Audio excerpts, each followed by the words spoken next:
الإنسان الطامع الحاسد قليل السعادة والقناعة.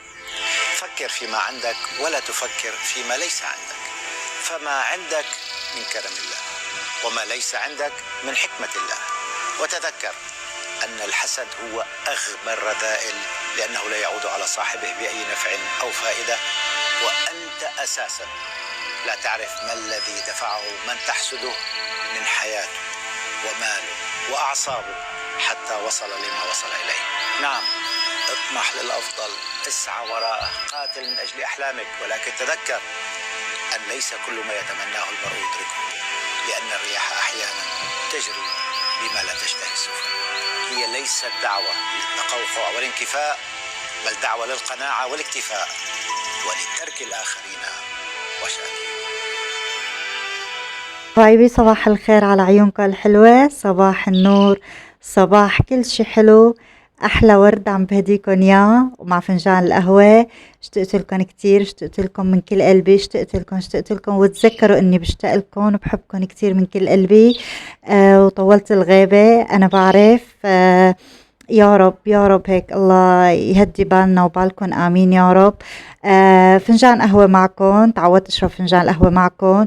حبايب قلبي، هون عم بأرجيكم إنه أنا الفيتامين اللي باخده إلي وللولاد. هي فيتامين الولاد، يعني هذا للأطفال، وهذا فيتامين إلي. هذا 100 حبة بيجي العبوة، هي 100 حبة، يعني 3 أشهر كل يوم حبة. فيتامين هذا السينتروم كتير كتير منيح، وبصراحة هلأ مفقود عنا بالأردن، ليش ما بعرف. الله هيك يا رب يهديهم ويرجعوا ينزلوه على الأسواق. فكانوا هدول آخر علبتين هاي السنة جبناهم.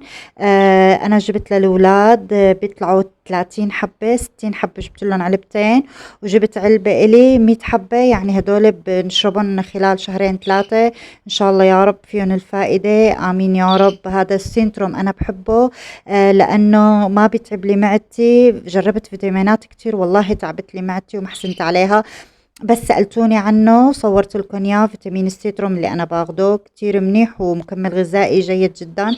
هلا عم بعمل معكم الفطور. حبيت غير هالمرة بالروتين.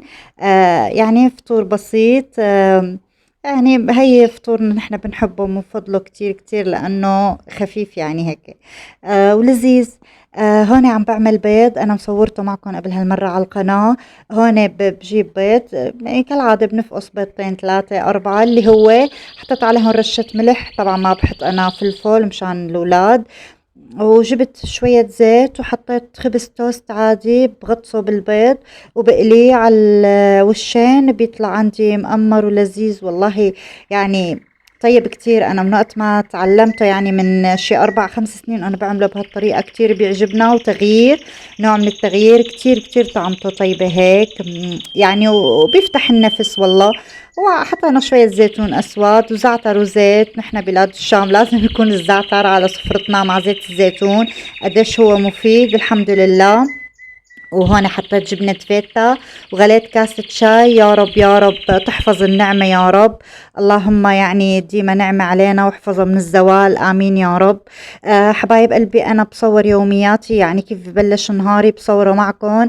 كمان اليوم بدي أعمل دجاج، والفيديو اللي مرق عملت معكم الدجاج، عملت شاورما.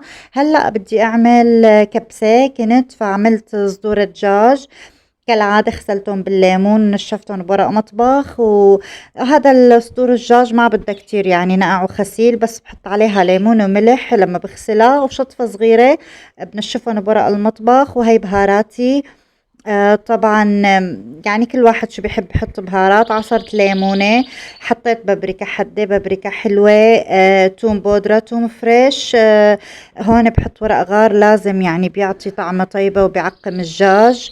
وشوية زيت وبنقعه يعني حوالي ساعة الدجاج. وبعدين يعني كل واحد وطريقته كيف بحب يعمله، على الغاز بالفرن. فالمرة حبيت أنا يعني شوي بالفرن، حطيته بكيس حراري. وإن شاء الله يعني إنه تجربوه وتطلع طعمة طيبة، والله طعمته بتاخد العقل، لأنه ما فيه زيت كتير، يعني إنه مشوي الدجاج. وهي التتبيلة.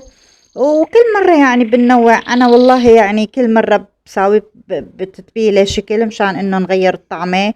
بس كله طيب والله، وكلياتنا شطورات وبنعرف يعني كيف بيتنا يعني بحبوا كيف الطعمات.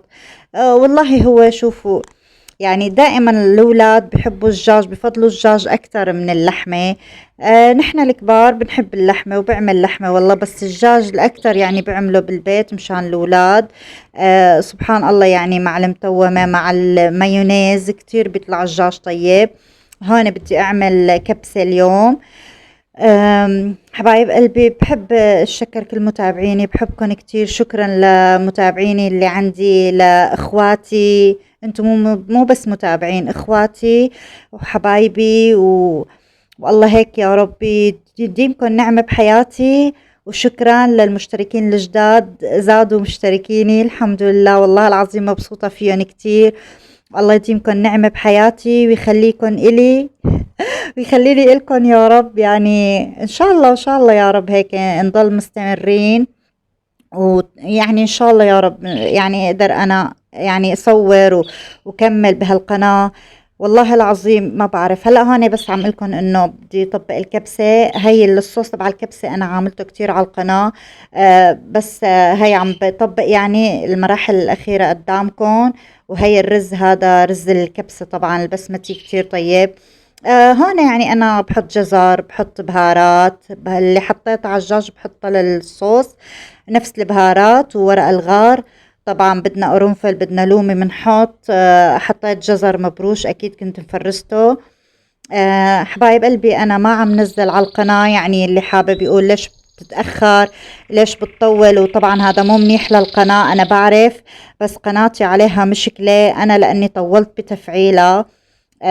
عن جد يعني كنت يعني ما بقتنع انه انا ممكن صير يوتيوبر او نزل فيديوهات. اول ما فتحت القناة من 4 سنين وتهاملت فيها لفعلتها وتعبت كتير كتير. صار اليوتيوب يعني يحط شروط صعبة، وطولت لفعلتها انا. يعني قعدت حوالي 2 سنين لفعلت القناة، والقناة عليها هلأ مشكلة. الادسنس عندي ما عم بيوصل، يعني انا كل ما ببعت لهم عنواني، ما شاء الله العصفور يعني ما عم بيخليني اعرف سجل. اللهم صل على النبي. هاي الغداء يا رب يا رب امين يا رب هيك يرزق الجميع، وصحة وهنا على اللي اكل، وصحة وهنا اللي بده يجربها، ويا رب احفظها نعمة وديمة من الزوال امين يا رب. ويرزق الجميع ويصلح حالنا وحالكم ويهدي بالنا، ويا رب يا رب يعم السلام على العالم كله امين يا رب. حبايب قلبي نرجع للقناة. فالقناة عندي الادسنس ما عم بيوصل. اذا حدا يعني يعني يا ريت حدا بيفيدني. الادسنس كل ما ببعت انا لليوتيوب، ببعت لهم عنواني ورقمي ورقم التليفون واسمي بالكامل، بيقولوا لي في غلط بالمعلومات، وبرجع بعيدة نفسها. أنا انتقلت من مكان لمكان وغيرت عنواني ورجعت عطيتهم العنوان الجديد واسمي بالكامل ورقم التليفون. بضل اليوتيوب، إدارة اليوتيوب تبعت لي إنه في شي غلط، العنوان غلط، وصورت كل شي يعني، وأي معلومات طلبوها بعتنا لهم إياها. والأدسنس كل مرة بيقولوا لي شهر لما نرد عليكي. وهي أنا إلي يعني والله حوالي سنة عم أقدم على الأدسنس، والأدسنس ما عم بيوصل، وأنا شروطي كلها الحمد لله وفيتها للقناة. هذا اللي ما عم بخليني صور وأتشجع إني أنا نزل على القناة وكمل شغلي وأتواصل معكم وبشتاقلكم. وأكيد يعني أنتوا بتسألوا عني، ما بعرف إذا بتشتاقوا لي. الله يخلي لي إياكم يا رب. إخواتي حبايبي أنتوا. ما بعرف إذا حدا بيفيدني إنه أنا وين الغلط. اني ما عم بعرف انه ليش الادسنس ما عم بيوصلني، او شو بدي راجع. انا عم براجع عبر التليفون، عم راجع ادارة اليوتيوب وبشوف معلوماتي وكله بيحكوا لي يعني يعني حنرد عليكي.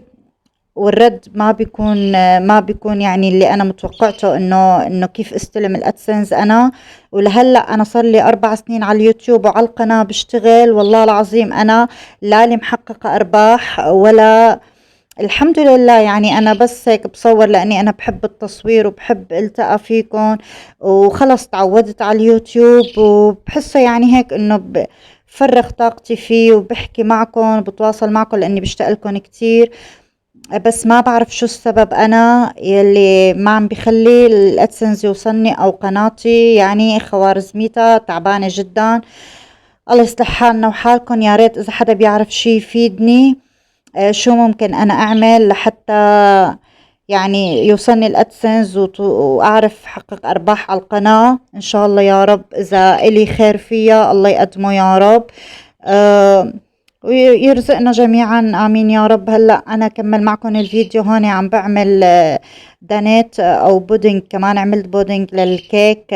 بحب أعمل وبخلي عندي إذا سويت كيك بحب حط على الوش بودنج هذا اللي يعني شفتوا انتو بدون شرح. انا عاملته كتير بالتفصيل الممل على القناة. حطيت كاكاو، حطيت نشا، حطيت فانيلا، حطيت قطعة زبدة. كتير طيبة هي، خاصة كل الأولاد بحبوها وغنية عن التعريف قديش هي طيبة وغالية طبعا. آم، شفتوا يعني كلها نكهات وطعمات بتجنن. وانا حطيت هوت شوكليت، عندي بحبوها بالهوت شوكليت. هي البودنج اللي عملتكم عليه عملته قبل بيوم، كان اسمك شوي، كترت النشا. وان شاء الله بحط لكم المقادير اذا حدا حابب يجربها. شايفين القوام شي بياخد العقل، وهي الطعمة بتجنن. يعني طلعوا المنظر يتحدث عن نفسه. كتير طيبة، كتير كتير للولاد. أنا كل فترة وفترة بعملها، وحبيت شارككم يومياتي. وإن شاء الله يكون فيديو خفيف وتكونوا ما زعلتوا مني أو وجعت راسكم. حكيت كتير، بس يمكن إذا حدا سأل إنه ليش أنا بغيب عن القناة فهذا السبب. إن شاء الله يا رب بتزبط أمور القناة. ما بعرف إذا حأفتح قناة غيرها، ممكن ليش لا، مشان ضلني معكم. هاي يعني شايفين ما احلاها هاي الدنيت وهيك بدها تقعد بالبراد مشان تمسك وتطلع اطيب طبعا اكيد. ان شاء الله يكون هذا الفيديو خفيف على قلبكم. بشوفكم، يلا باي.